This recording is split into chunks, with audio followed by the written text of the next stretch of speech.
our final session, last but not least, as they say. And thank you, Chelsea, for, waiting through all the other presentations. And now here you are, here it is. We're very excited that you're going to be doing a presentation called The Business Librarian from Transactional to Transformational. And I want to introduce Chelsea Barrett, who's from Seton Hall University. And Chelsea, we're really glad to have you here today. Please take it away. Thank you so much, Penny, and thank you all for being here. I will preface this by saying I am a Zoom rookie, so pardon any technical difficulties, but I will try my best here. Okay, so let me share here. Okay, can you see my PowerPoint? Yes. Perfect, thank you. Yes, it looks beautiful. Thank you. So hi, everybody, again. So this is my presentation on Business Librarian, Transactional to Transformational. This is an idea that has been on my mind for about a year, so I'm really excited to share it with colleagues, some of whom may have similar ideas on outreach and how to define librarians in the outreach space. So I will have moments where I will be, prodding your minds a bit, but ultimately I want to take you through just a topic area that I'm considering, and then see about what you guys have experienced, and just express some things that I've gone through. So in true business librarian fashion, and I do this for all my classes, I always like to set out objectives just so people know what we're going to be talking about. So the main crux of this is outreach. So I want to talk about how we do outreach, why we do outreach, and how it's defined not only between us, but also external to the library, how people are looking at librarians and what they expect from us. So my hope is that we will be able to learn various ways to perform outreach that will promote value to our stakeholders, the communities we serve, students, faculty, staff, if you work with entrepreneurs. I mean, the presentations during this conference have been amazing. I've seen so many initiatives, so I know that we're outreaching to a lot of different areas. And then I also want to talk about strategy, different ways that you might be able to integrate yourselves into curriculums or the communities that you serve, because I think many of us can attest to the fact that being a business librarian is not that easy. And that's something that I'll talk about as well. And I also want it to be very collaborative, have us talk about what we're doing, not necessarily speak. You don't have to speak. I'm not going to make you speak, but I will have opportunities where we can contribute. You can contribute in the chat as well, but I'll also have formal ways that we can do the collaboration so that we can always go back, look at it, and see how we can, maybe help each other. Maybe we find collaborations here, right? There's so many different ways to network, and this is a great opportunity to do so. So just a little bit of background about myself. So my name is Chelsea H. Barrett. That's my author name. And I have a master's of business administration. My concentrations were innovation and entrepreneurship. So I'm always interested in how people are, working in innovative spaces. There were so many great initiatives that were spoken of today, and I plan on contacting people as well. But just really looking at the innovative aspect of what we do in librarianship. And I have a Master of Information as well, where I was able to do my academic librarian track. And I graduated in 2020. And I began being a librarian in 2020. So you can imagine that that was a bit of a trial for me. But I am primarily a business librarian, and I do data services as well. And I am a tenure track librarian in my second year. So I'm at Seton Hall University, as Penny said. We are a Research 2 institution, and we are in New Jersey, more so toward New York City. So we have a lot of students, a lot of diversity. And this is just a little bit of background so you know what I was going into. So when we talk about outreach, I looked at a lot of literature. I looked at a lot of, what people are saying, conversations that are being had. There are a lot of different definitions of outreach. So I wanted to find one that I thought encapsulated what business librarianship usually falls under. And ALA 2016 had this definition where it's services for those who are infrequent users or non-users, or as services for those who are traditionally underserved. In my situation, the outreach that I was pretty much thrusted into had to do with those who are infrequent users or non-users of the library. So to preface this, when I started in 2020, again, I was still in my master's degree program and I was hired beforehand and I was very blessed for that. And what happened was my predecessor had an MBA, worked in corporate, had all of this amazing business knowledge and still wasn't able to do the outreach that the library envisioned, having people use the library in a frequent way. And that was a common theme throughout my interview process. Make sure that you know that the business school is hard to penetrate. Make sure that you know that, being a business librarian is not easy. So that got me thinking about outreach and what is expected of us. And that's what I want to talk about today.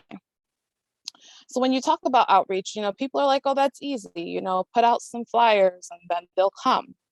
But how do you engage a community that's not necessarily interested in what you're selling, especially during a pandemic?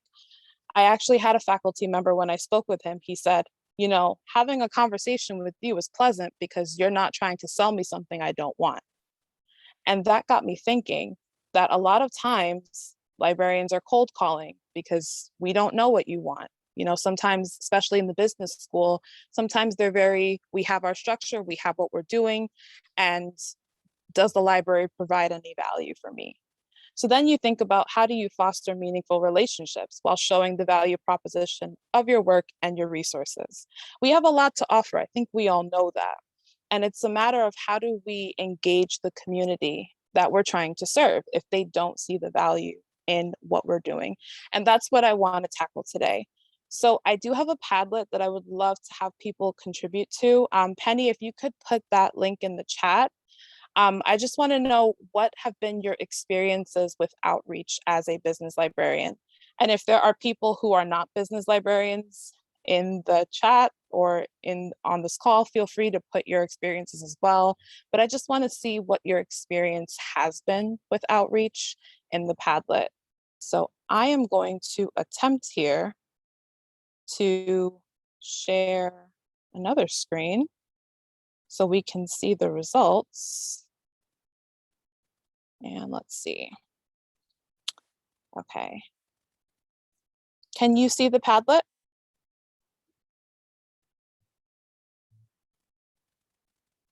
Yes, we can see the Padlet. Thank you. Thank you. And the Okay. plus sign to add a comment, if you haven't used Padlet, click the plus sign in the lower right corner, it's pink. Thank you, Penny.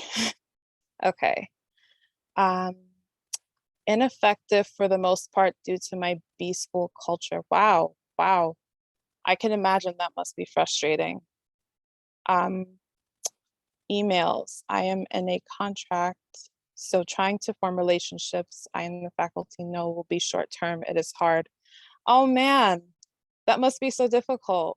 Oh geez, I can imagine. I've tried to do outreach via email, especially during the pandemic, and I can tell you that and I don't know if this is a common experience between business librarians, but business faculty don't necessarily read the whole email. So I've had this constant having to repeat myself. I actually told you that this is what it is, but I'm so sorry that you're going through that. Let's see, hard to get new people interested. Oh, wow. Oh my gosh, a lot of stuff in here. Calling faculty when students in their class have questions and asking, how can I help? That is interesting. I've never actually tried to call faculty, but that's definitely something that I might want to consider. And just to preface this, I didn't say this either, but at Seton Hall, we are now back in person. And we had a remote option. That remote option is being removed starting next semester. So after hearing the last talk, I'm a little sad about that, but I can imagine that this must be hard, especially navigating this through a pandemic. curriculum doesn't use the library much at all. I had that experience, and that's kind of the crux of what I'm going to talk about today, how we can kind of navigate that space because it's difficult. Mostly hit or miss. Pre-COVID, I would do drop-in hours in the business building that was semi-successful. I would love to hear about the drop-in hours because I've actually considered doing that. And I thought that maybe it wouldn't gain traction. So I'm very curious to, if you are willing to put that in the chat, just talking about how that went and how that was structured. And if you were the one that set the hours, or if it was, by appointment, that would be great. Wow. As a librarian liaison to the Master of Science in Administration program, great. Over 100 virtual consultations every year. But as the new librarian to the College of Business, starting January 2022, I've been told the College of Business isn't really using the library. Yes, I had that same problem. So hopefully when I navigate my space and I tell you what I did, it can give you some guidance, but these are great. And I gave you all the opportunity to comment. So if you wanted to reach out to someone here and just have a conversation, feel free. But this is great. I actually thought maybe more of you would say that outreach was, better, but I think that as business librarians, we already had that barrier where sometimes the curriculum just doesn't call for library sessions. And I've heard, I'm already trying to shove all this information in X amount of weeks and I can't really fit you in. So yeah, it's a little difficult. So thank you guys for putting this information in. This is wonderful. So I am again going to, oh, I see someone who had a similar experience to me. Oh, wow, wow. Okay. Yeah, I had that experience too. People would say, oh, you're the incumbent before, she was great, but then they never used her. So it was like, why are you even mentioning that? But okay, so let me go back to my presentation here. All right. Okay. All right. So again, thank you all for putting your input in the Padlet, and feel free to access it after this. And I'll try to immortalize it, or the panelists, the hosts can do that as well. So when I talked about outreach, and I've had this conversation with a few other people, I talked about what is expected in terms of outreach. And I came up with this idea of transactional versus transformational librarianship. And I don't think it's my idea per se, but it's more, I took concepts that were out there and I'm trying to attach them to librarianship. So normally people will talk about transactional leadership versus transformational leadership, which is actually where I first heard the terms transactional versus transformational. But I wanted to attach it to what we do and what we're expected to do as librarians. So to first define transactional, it's relating to exchange or interaction between people. And when you ask people, what do librarians do or what they expect you to do? I've had people say, oh, so you're an academic librarian, you must check out books all day. And I personally get a little bit irritated by that because I know that not only do librarians do way more than that, but sometimes we are pushed to the point where we're doing a lot of work. Burnout is real in librarianship. So there's this notion that kind of hangs over us like a cloud, that we're very transactional in nature. We're giving everybody what they need, resources, databases. We check out the information to you, you give it back to us. But I feel like there's so much more that encompasses librarianship. And that's what I want to explore with these topics. So I found this word cloud, and I love word clouds. It's one of my favorite data visualization tools. This is from about 10 years ago. And it had people say, what do libraries mean to you? And usually when you talk about libraries, you're talking about the services provided, you're talking about the librarians, you're talking about your experience. And when you look at the words here, the bigger words, of course, indicate these are people who have said this word more than others. So knowledge is the biggest one. So people attribute us to knowledge. They attribute us to information. They attribute us to community, which is so amazing. But when you look a little bit further, it becomes so much more apparent that librarianship is not transactional at all. You can see they have enlightenment. People associate us with being enlightening, right? They associate us with being empowering. They associate us with being inspiring. And I don't know about you all, and I can't speak for you all, but I became a librarian specifically because I wanted to help people and I wanted to inspire and I wanted to empower people.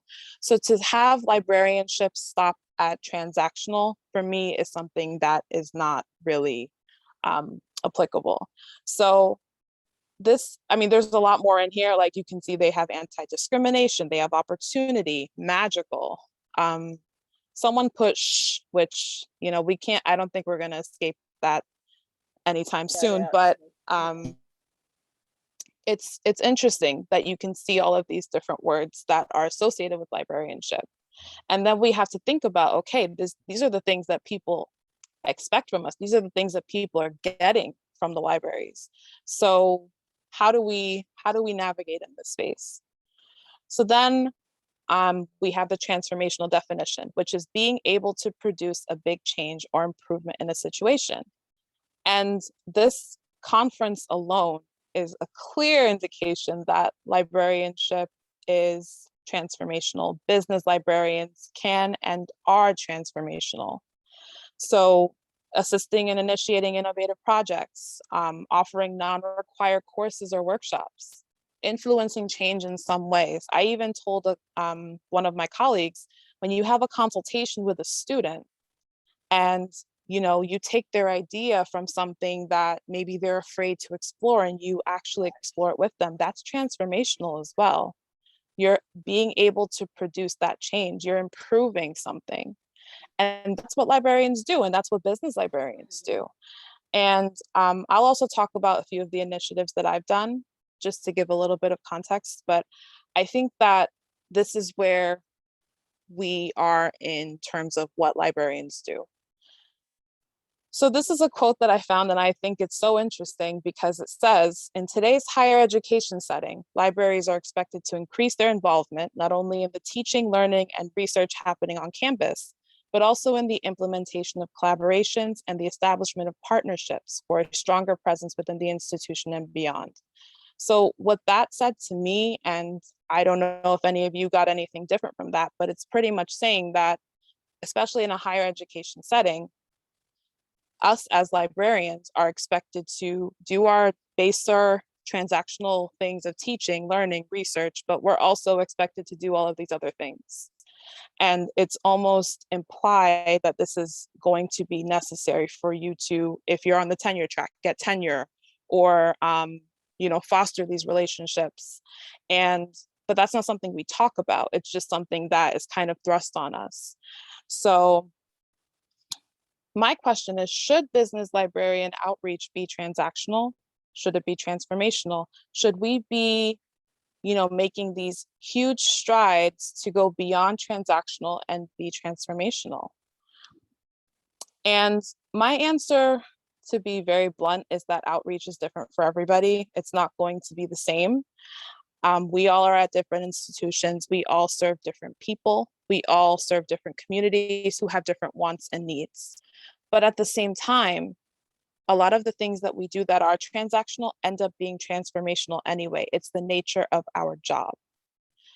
And in order to be transformational and inspire people as a business librarian, you really do have to first be transactional. Tell them what we have, provide those services.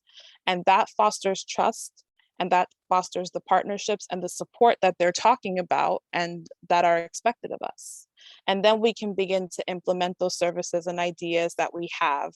Some of them from this conference, right? Introducing social justice into curriculums, which is something I never thought about, but that's something that definitely goes above and beyond. There was a great talk about supply chain and the resources that were created to accompany that. There's a lot that we do, but the base of it is transactional. So the opportunity to be transformational is never a given. Sometimes it works, sometimes it doesn't, and that's okay. And that's something that I had to learn as well. Sometimes you do an initiative, it's not always going to work, but at the base of it, you are doing your job. And that's the transactional part. And that's really what should be required of you. And I'm hoping this makes sense. This is something that's been on my mind, and there's a lot more that I wanted to talk about, but for the sake of time, I'm just kind of consolidating it a bit. So these are some of the initiatives that I did in my time from 2020 up until right now in this month. And I find that the transactional initiatives are the bridge to the transformational projects. So one of the first things that I did was when I came to Seton Hall, I noticed that they weren't using our resources. They weren't using our articles. They were going to, these external pages that some of them were good, but I wanted to make sure that they knew that we had peer-reviewed sources that they could use for their assignments. In the MBA program, they select every year what is called an MBA Spotlight company, where every class focuses on that company. So last year it was Amazon, this year it's Pfizer, and they will have management focus on the management aspects, accounting focus on the accounting aspects, and et cetera. And the consistency was very helpful. But because they weren't using our resources, I proposed, and I just kind of did this on my own, I created a LibGuide or a research guide, depending on what you call it. And it was a page that pretty much had instructions on how to use our databases. These are databases you might want to use for these subject areas.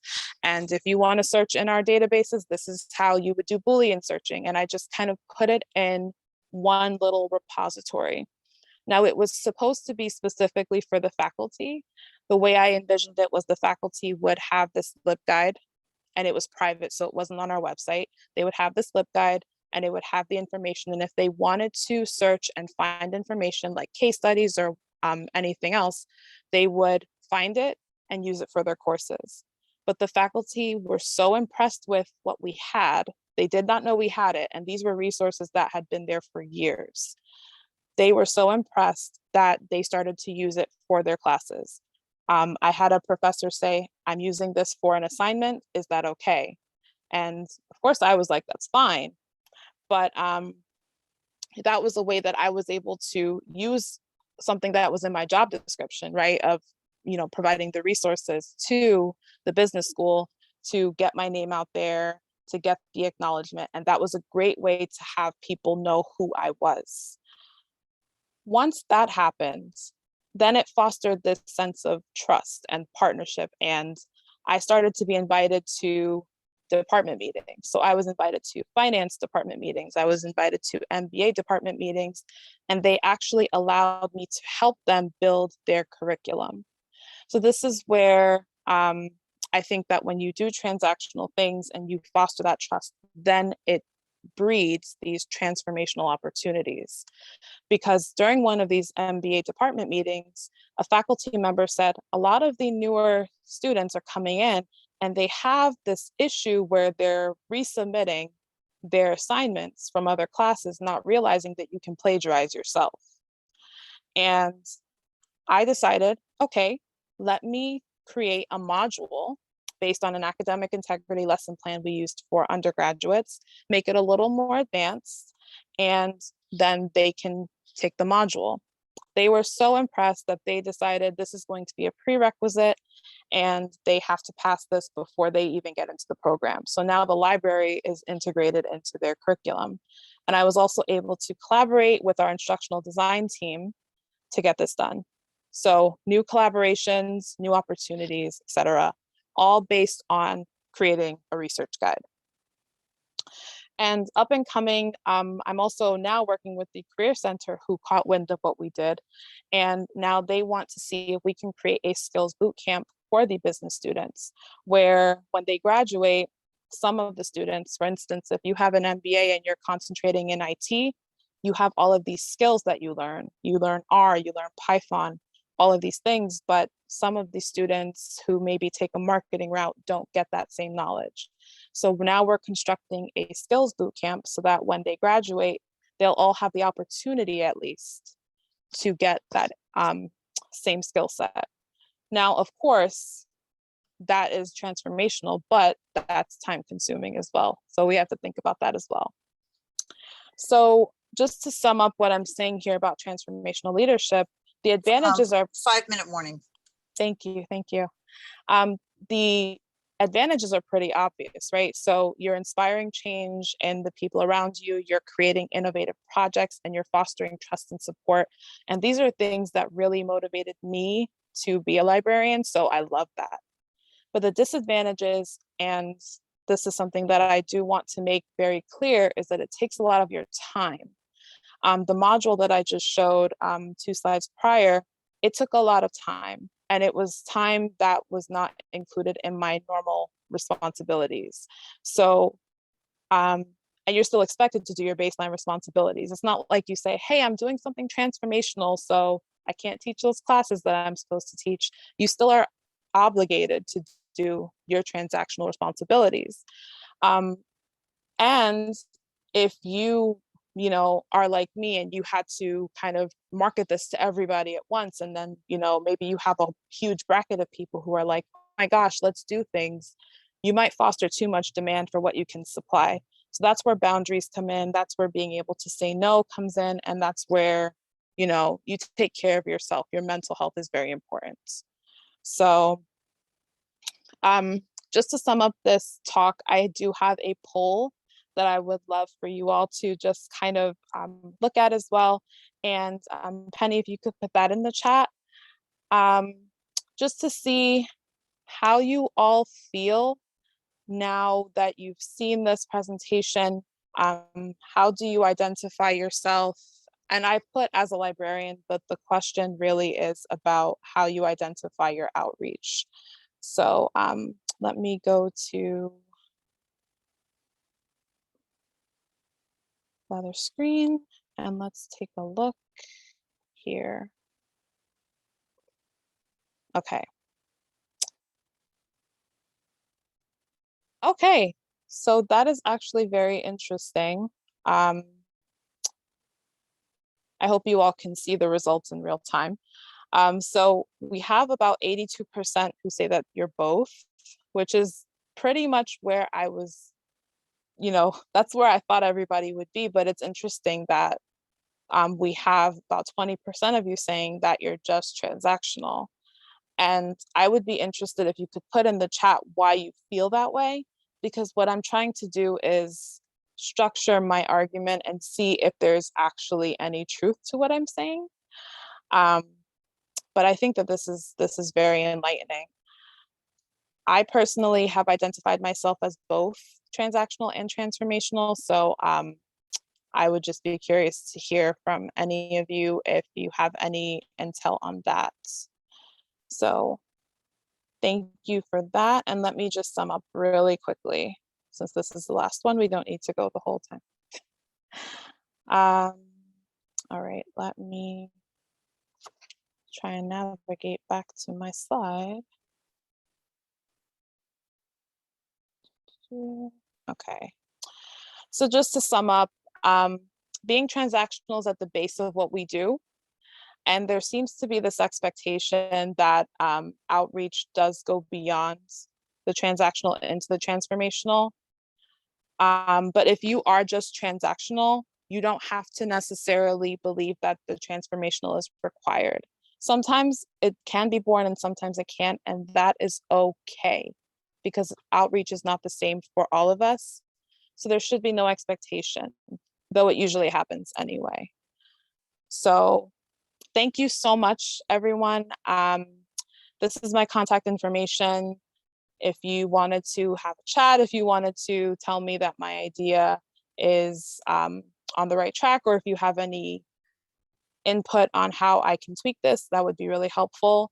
But ultimately, thank you so much for your time and attention. And I am open for questions if there were any, and if there were not, then that's fine too. So let me stop sharing here. Kelsey, that was so wonderful. Thank you so much. I thought you did great with Zoom, and I've been monitoring the chat. There are lots of wonderful and excellent comments. I haven't seen any questions yet, but anyone who has questions, please feel free to either unmute and speak it out loud or put it in the chat. We've got plenty of time for questions. And thank you all for the nice comments as well. You guys are so nice. This was my first BRASS conference too, so this is really exciting. Yay. Oh, we have a question. How have faculty taken it when you've had to say no? Ha, that's funny. So the interesting thing is they understand.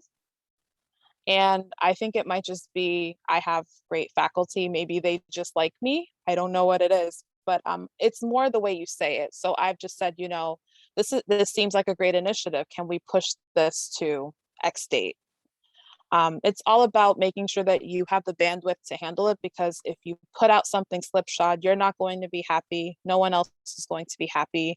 And that doesn't really make sense in this case. So I'm very upfront with them, and I think they like that. So be as upfront as you can, but be very diplomatic in what you say. That's a great question, though. I was afraid the first time I did it. I'm not going to lie. Another question we have is, have you created other LibGuides similar to the Amazon one that you showed us? That's actually a good question. I had a faculty member who wanted to use it for one of his classes, and then we ended up creating a completely new class on influencer marketing. And then we were able to create something similar for his class. So it was a more concentrated version of the content that he wanted and the companies that he wanted to focus on. And he was able to find case studies, and the students use it week to week. So it's embedded in there. We use Blackboard, so it's embedded there, and it's been great. And he wants to do more. He's contacted me to do about 2 more. So yeah, it's taking off in a great way. Cool. And Scott wants to know if you know where the one company a year idea started, because that seems like a really cool idea.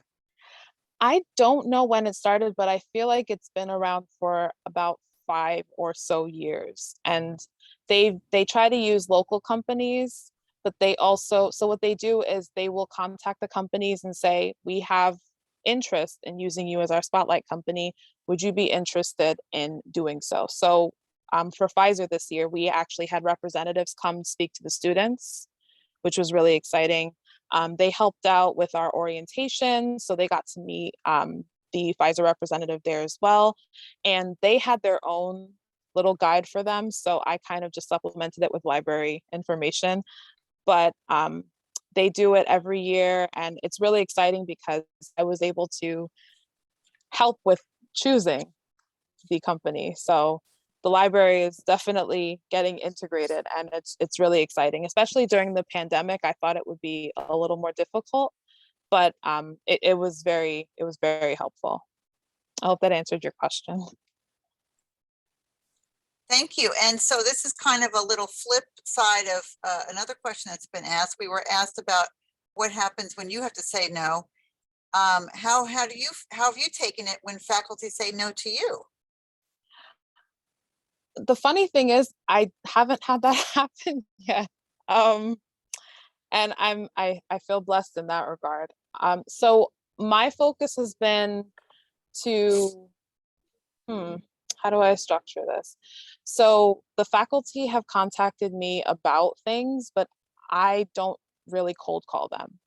What I do is, now that I'm involved in the department meetings, I kind of see what the need is, and then I present it. And then if they like it, then they send it out, type of thing. They have a newsletter that goes out every week. So I kind of just put it in there and then let them feel it out, and then they contact me. I haven't had any issues with them saying no to me, but if they did, I'd probably get over it. So As we all have to, right? right. Great. We have some more questions. Chelsea, you had mentioned possibly getting overwhelmed by the combo of transactional and transformation stuff. Do you think you could or would want to advocate for more transformational outreach time in your job? And do you think your dean would be receptive?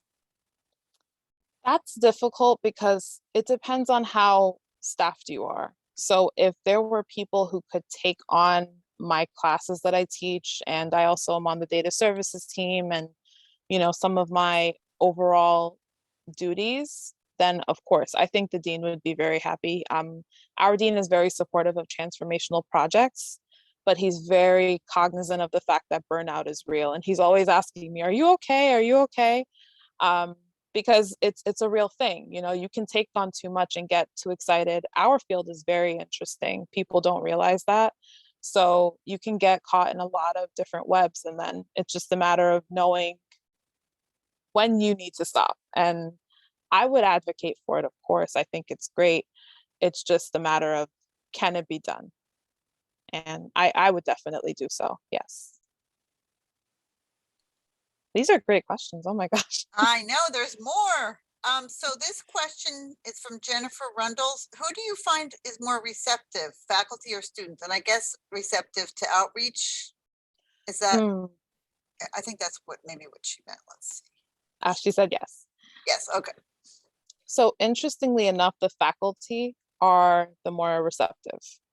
And I think that that helps me a lot, because the faculty are the ones that are telling the students, how to do their assignments. And I've had faculty say, if you have issues with this assignment, please go to our wonderful librarian, Chelsea. And they've inserted me as a useful resource on their pages. And when they hear the faculty saying that, it kind of gives legitimacy to it.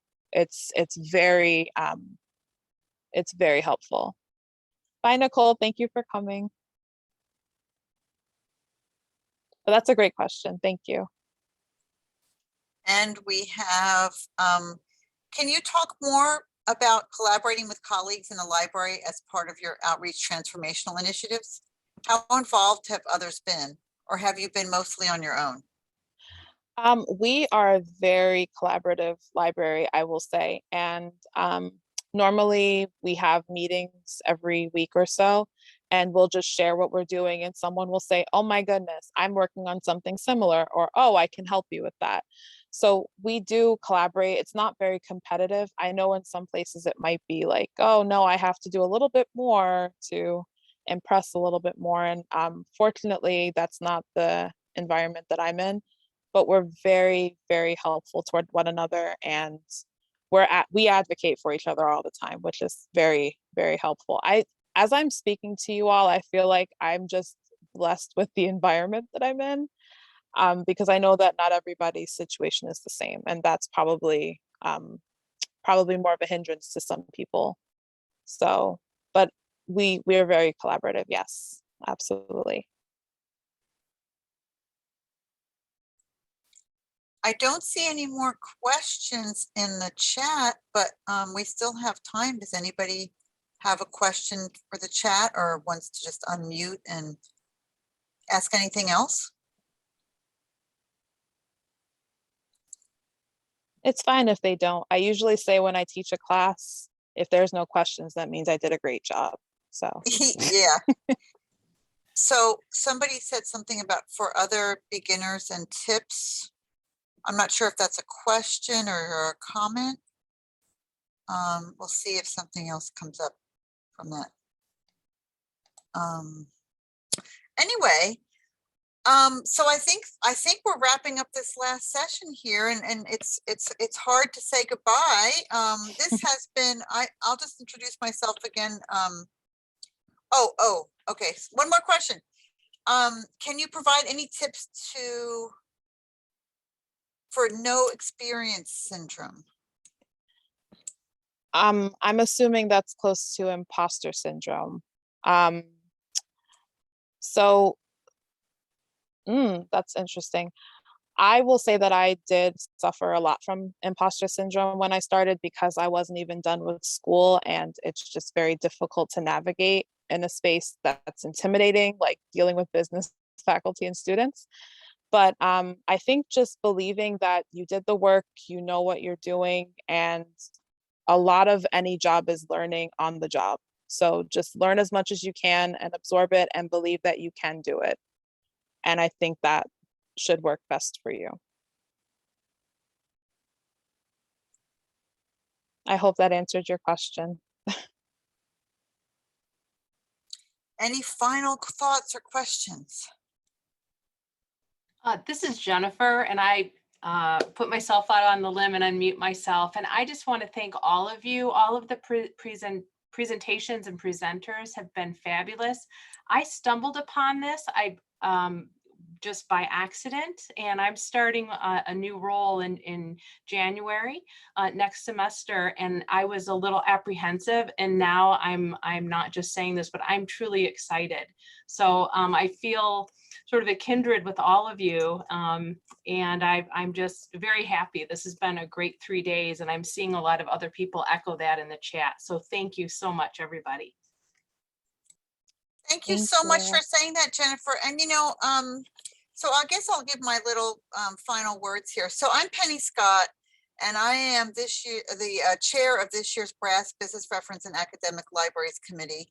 And it's a subcommittee of that group who puts on the symposium. So my subcommittee members, co-members are Sharisa Jefferson, Christy Cunningham, and Angel Truesdale. And the four of us worked collaboratively to get these sessions going. And I'm blown away, honestly. I think these sessions have been incredible. Just in every way, in terms of quality of content, of presentation, interactivity. They are just the kinds of things that we look for when we're evaluating proposals for the symposium. And we had so many good proposals. That's why we had a 3-day event this fall. And so this is